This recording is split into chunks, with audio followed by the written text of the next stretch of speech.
Quand est-ce que la colère devient péché? Jacques chapitre 1 verset 20, la parole de Dieu nous dit car la colère de l'homme n'accomplit pas la justice de Dieu. Donc la colère devient péché quand elle est motivée par l'égoïsme, quand elle s'oppose au dessein de Dieu ou quand on la laisse durer. Donc au lieu de diriger l'énergie générée par la colère contre le problème en question, on la dirige contre la personne elle-même.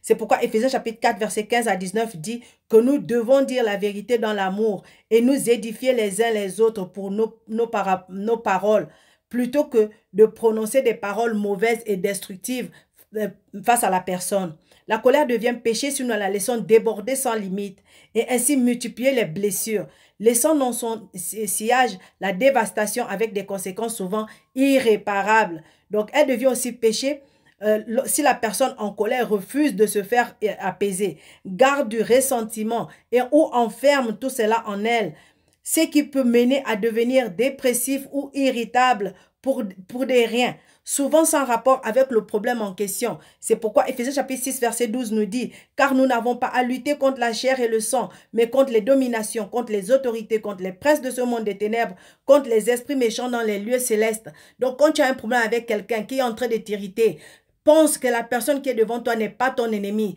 La personne qui est devant toi est un enfant de Dieu. Ton ennemi, c'est l'esprit qui est derrière la personne. Et c'est elle que tu dois combattre. Tu dois la combattre par la prière. Tu dois la combattre par la prière. Et tu dois la combattre par le pardon. Parce que cette personne devant toi, tu dois l'aimer. Parce que c'est un enfant aimé de Dieu.